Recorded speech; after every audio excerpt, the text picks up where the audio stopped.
I'm Dr. Amy Robbins, and welcome to the Life, Death, and Space Between podcast. I'm a licensed clinical psychologist and medium. I know it seems like a strange combination, but that gives me a unique view of life and death. Death can be scary. I get that. That's why I'm doing this. I want to help people explore life, death, and what it all means.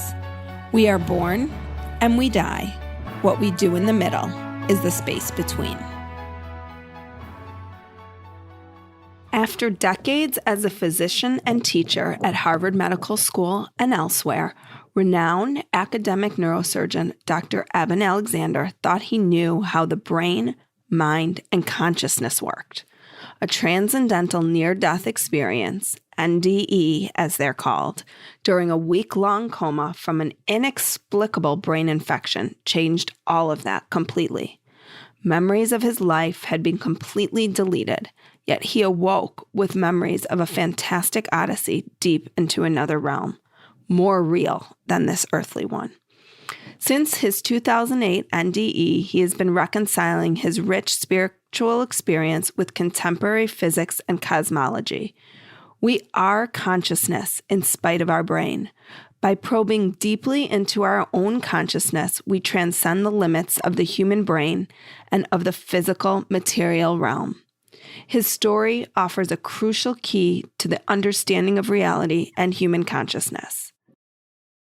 A pioneering scientist and thought leader in consciousness studies, Dr. Alexander has been a guest on Dr. Oz, Oprah, and many other media programs. His most recent book, Living in a Mindful Universe, A Neurosurgeon's Journey into the Heart of Consciousness, co-authored with Karen Newell, has garnered accolades from many scientists around the world who study the mind-body question and the nature of consciousness. His earlier books, Proof of Heaven, A Neurosurgeon's Journey into the Afterlife, and The Map of Heaven, How Science, Religion, and Ordinary People Are Proving the Afterlife, have collectively spent more than 2 years atop the New York Times and international bestseller list. It is my honor to welcome Dr. Eben Alexander to my show today. I am so humbled and excited to welcome you to the show today. I read Proof of Heaven when it first came out. I recommended it to every single one of my friends. I'm excited to read your new book, Living in a Mindful Universe, hopefully when I have some time over the holiday break. Part of my work in exploring issues related to spirituality or idealism, as you talk about it, is to really break things down for listeners so they can begin to understand and change how they live here and now. So today's topic is one I'm really excited about, and I know you have experience with, and I don't fully understand, which is the concept of a life review. So can you explain this concept? Yeah, I think the life review is a fascinating aspect of near-death experiences that really has tremendous lessons for us all. We've heard that phrase, your life flashing before your eyes. Well, the life review is not some new age concept. It's been around a long, long time, at least back 2,400 years to the time of Plato. He wrote about the Armenian soldier killed in battle, who basically, he was put up on a funeral pyre. Before they lit it up, he came back to life. And he was shocked because he had gone through a life review. And he said, when you die, you go through a review of the most pertinent features of your life, still to harbor lessons, and must learn from those.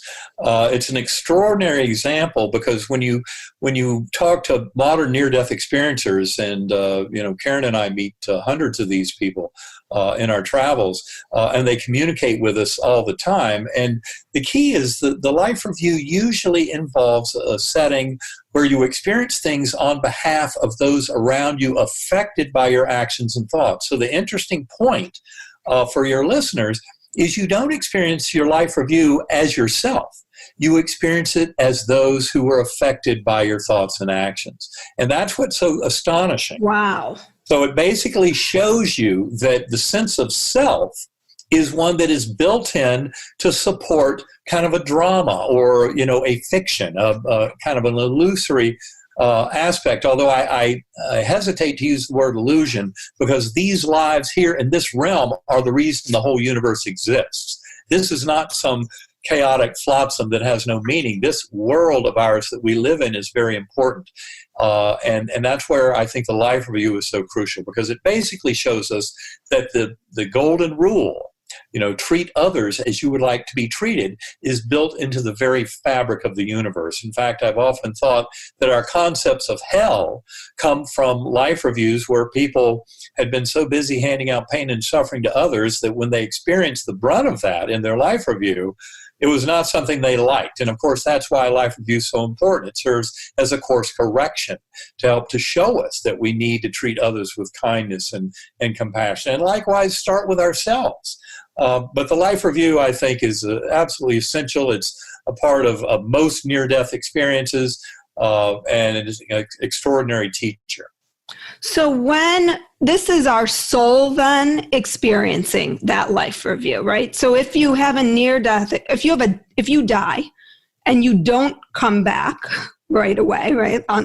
You came back from your neardeath experiences, near-death experience, which is why you can talk about this in this way. Right. But when you don't come back, how does your soul then work through the pain and suffering you've brought onto others? Well, because the other key ingredient here is to realize that reincarnation is absolutely essential. You cannot understand any of this if you buy into the traditional kind of Christian religious teaching of one life, then eternal heaven or hell, because that doesn't make sense. That's not the way it works. We're on a process of ascendance towards that oneness with the divine, but it occurs over multiple lifetimes. There's the whole world of transpersonal psychology that has emerged in the last few decades through the work of Stan Grof and Michael Newton and Brian Weiss and other brilliant investigators of the human psyche, who realize that the best way to make sense of our lives and the events in our lives, the challenges, the injuries, the illness, the hardships, is to realize that we've been here before. So in other words, that life review is all done in first of all, reuniting with our higher soul, with a part of us that's not so strapped down to the ego and its desires, but also reuniting with our soul group, with the loved ones who have left the physical plane. And all of that is done in the setting of that life review so that the next incarnations and the stepping stones for that incarnation can be laid out. So in other words, we live these lives with our higher souls and soul groups kind of constructing a set of potential challenges and hardships to help in our growth. And of course, those hardships are what we have to deal with in life. But our free will is, how we choose to deal with those hardships. And can we manifest choices out of love and compassion and kindness for self and others? Or do we choose to make other choices in our actions? And so that's where I think the life review is so crucial. It's a course correction that occurs in that process of evolution of any given soul towards that oneness with the divine. So how did you experience your life review? What did that look like for you? Well, it's interesting to point out what I saw, because so crucial for your listeners to understand is there was one atypical feature of my near-death experience. As much as when you use the Grayson scale, which is a common scale of measuring near-death experiences, mine has extraordinary features that are at the top 2% or so of all NDEs, so it's definitely a very profound NDE. But one of the unusual features of mine was amnesia, that I had no memories. I had no words or language, no memories of Earth or having been a human being, having been Eben Alexander, none of my religious beliefs, none of my scientific knowledge. Every bit of that had to be deleted. So I saw life reviews in a very grand and generic sense, not a life review that involved Eben Alexander, because there were other deeper lessons in my journey that necessitated that particular scenario. And that reality took me more than a year to actually kind of uncover and figure out. But life reviews are something I saw in beautiful, grand sense. I remember the visual images. One was of this rich interwoven tapestry where I saw all of the threads of our lives interwoven in this beautiful tapestry that showed clearly that we come back again and again in the process of ascendance towards oneness with the divine. The other image that was very strong in my journey showing me life reviews was a flying fish. And I remember seeing these schools of flying fish going in and out of the water. And of course, out of the water was that time between lives when the higher souls are going through life reviews and then planning for the next set of hardships, difficulties, challenges, and stepping stones in the next life, and all that kind of thing. But never in my particular NDE was it associated with Eben Alexander's life review. These are things we discuss in detail in our newest book, Living in a Mindful Universe. But those major factors of my journey made it that I could not have an Eben Alexander life review on my particular journey, even though I saw in broad strokes the bigger scale of life reviews for all sentient beings coming into this world as part of this growth of Soul School. When you experience a life review and come back from it, how does it change the way you're currently living? Well, I think what it does is when you talk to hundreds or thousands of near-death experiencers, what you find is that the life review, especially bundled with some of the other features of a major near-death experience, bathing in that ocean of pure, unconditional love and comfort that the vast majority of near-death experiences report. Every bit of that lets you come back to this world realizing there's nothing to fear about death, and on the other hand, pay big attention. This is all about love. And it's amazing. And there's so many people in this world who say, well, yes, of course, love is very important. Love is the purpose of life and what have you. And yet, do we live our lives on this planet today as if love is the most important thing? I don't think so. But the good news, most people would accept at a deep level, loving self and loving others can bring great peace into your life.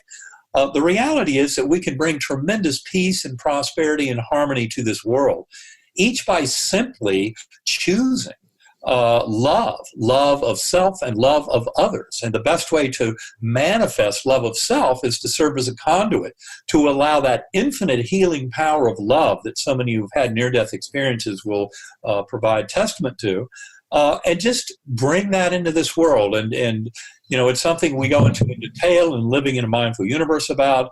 People who want any kind of tools, I would say centering prayer, deep meditation, and of course, Living in a Mindful Universe is all about using a very powerful tool for deep meditation. That's in the form of sacred acoustics. Did mine this morning. Yes. So but anyway, it's really all about coming to realize that the model that is presented to us in our modern culture from kind of scientific materialism of this false sense of separation, that the material is all that exists, that existence is birth to death and nothing more, all of that is a very depressing falsehood about reality.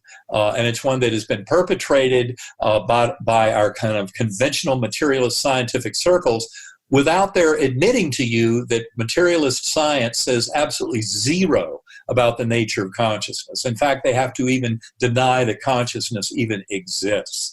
And why is that? Well, I think it's because, for 400 years, the scientific world has been, their ticket has been study the material world, study the physical world around us. So study what we can see. You will study the physical stuff. But what they're missing, and this is absolutely crucial, and we elaborate on it tremendously in Living in a Mindful Universe, is that what humans experience is their perceptions. They experience the inside of their own mind, which is, a version of something out there, some information field that's out there. But what quantum physics has been struggling to tell us for more than 80 years is there is no objective physical world independent of the observer. So in other words, right. The measurement paradox in all of quantum physics experiments have been just proving to us that mind is fundamental. In other words, the philosophical position of idealism, which acknowledges that the universe is fundamentally mental, that all the real causality involved in the events of human lives occurs in a mental realm, a top-down realm of governing of the events in our lives that is not what I had thought before my coma, as conventional science tries to present it, this bottom-up causation that starts with the principles governing subatomic particles, atoms, and molecules, and then just extrapolates that those same laws determine the events of human lives. That's not the way it works. That's why life reviews are important. That's why understanding the crucial role of soul and our soul coming back again and again into these incarnations is absolutely critical. It's not the simplistic, nonsensical, little chaotic, meaningless circus that conventional science tries to convince us of, but something much deeper and richer. And it's important for all human beings to pay attention because we are responsible for our choices. What we sow.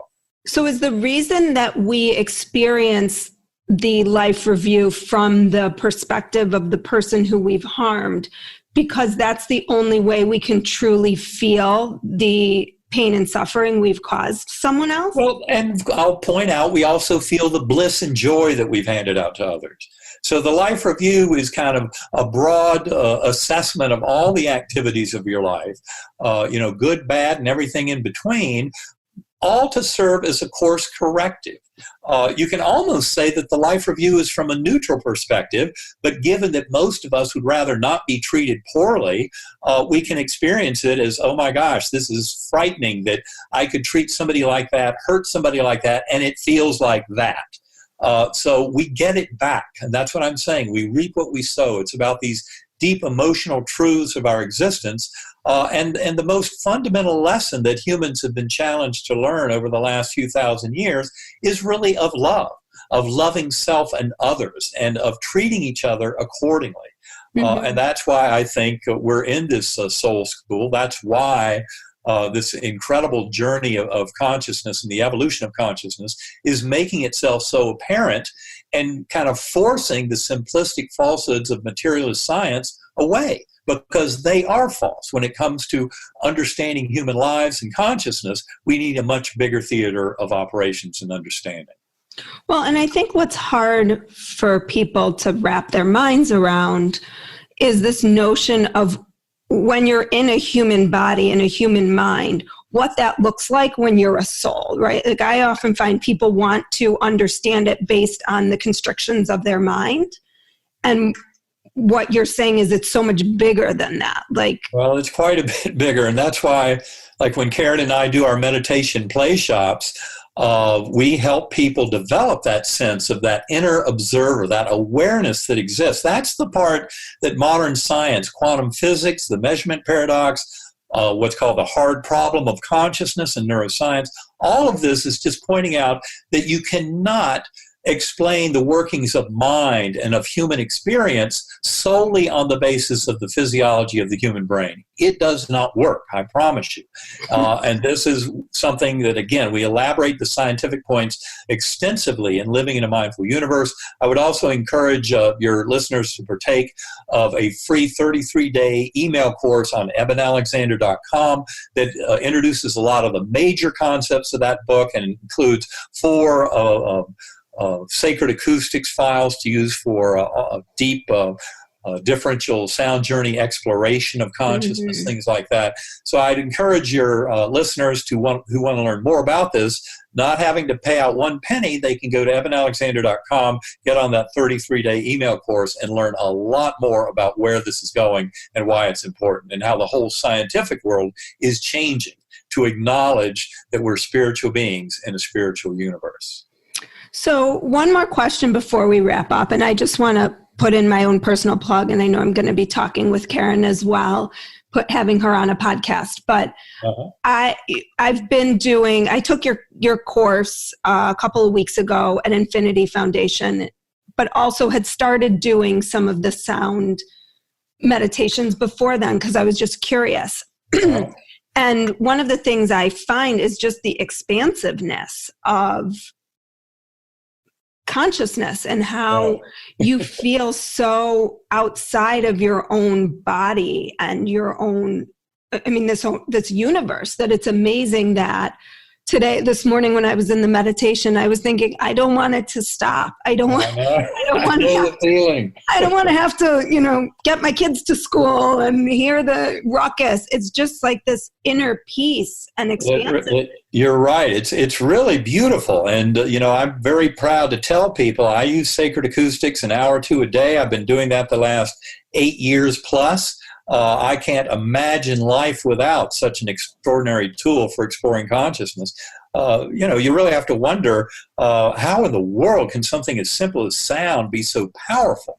And we explain all that in Living in a Mindful Universe, but in a nutshell, it's because these sounds are affecting a circuit in your lower brainstem that evolved more than 300 million years ago. And by going after such an ancient circuit, it has far more profound effects than most of the sounds we hear that are processed in our acoustic neocortex, which all evolved just in the last few million years.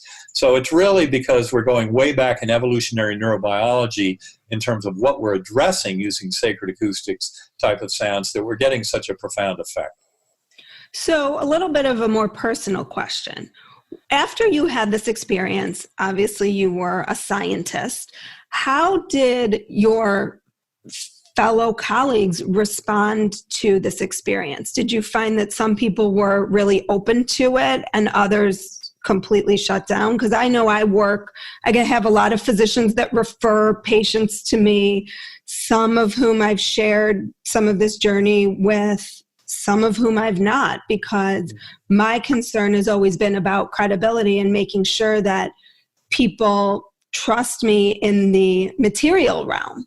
Mm-hmm. And I think obviously there's a lot of skeptics out there who don't believe in any of this.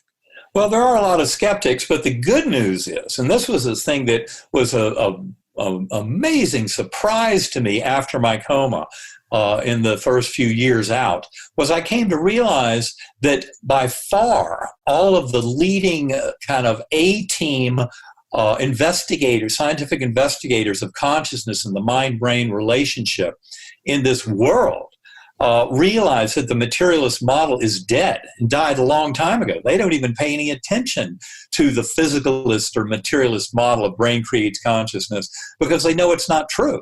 So there's a tremendous scientific effort going on now to study all these major kind of aspects of non-local consciousness, things like telepathy, remote viewing, out-of-body experiences, precognition, astral. Things like that. And also, of course, past life memories in children indicative of reincarnation. Mm-hmm. I mean, there's a whole host of major phenomena that occur for human beings that prove the falsehood of materialist science. And I didn't realize that there was so much science backing all this up. I mean, most of the big hitter scientific community that know anything about consciousness are on page with exactly where I'm going in Proof of Heaven and in where Karen and I go in Living in a Mindful Universe. Mm-hmm. That's the direction of the future. There are still some holdouts, materialist scientists who are just hopelessly clueless about this. They don't realize that materialist science has never gone anywhere in explaining anything about how the brain could produce consciousness because it does not. The brain is a reducing valve or filter that allows primordial consciousness in. And that's where a lot of the big scientific investigators are going today. But the important thing for your listeners is the real implication is that we're all sharing one mind. That's what those life reviews show us, that those boundaries of self are kind of a falsehood. They're built in to support the drama. But in a deeper reality, we're all in this together. The one mind is having this beautiful dream, and we're like facets on a diamond. And when we hurt someone else, we're hurting ourselves. Exactly. That's a beautiful way to put it. And that's why the golden rule is written into the fabric of the universe, and why we need to change the way we treat ourselves and each other and really bring love into the equation here on this world. And very quickly, we could make this a far more peaceful and harmonious planet for all. Wouldn't that be a beautiful thing? Yes, it would. Well, that is a perfect place to stop today. And, like I said before we started, I've got about a million more topics that I would love to discuss with you. But I'm so grateful for your knowledge, your wisdom, your teachings, and what you're bringing to this world, because I think it's just so needed.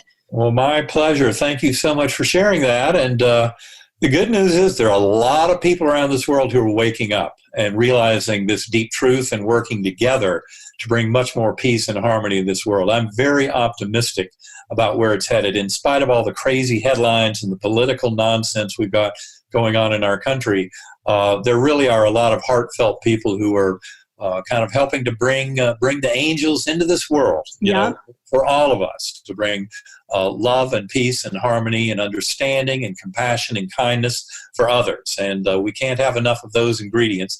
And they do have the power to completely change the world. Well, and if people want to know more about you, they can go to your website. Yeah, they should go to Eben, that's E-B as in Baker, ENAlexander.com.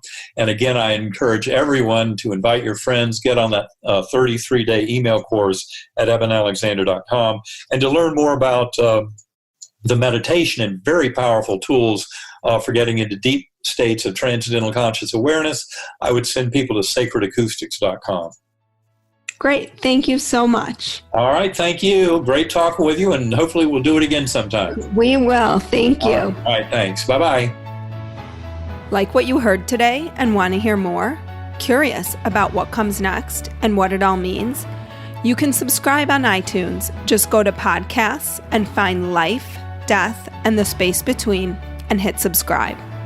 And you can follow me on Twitter and Instagram at Dr. Amy Robbins. Ask me any questions you might have, let me know what else you'd love to hear about, or just share your story. I can't wait to hear from you.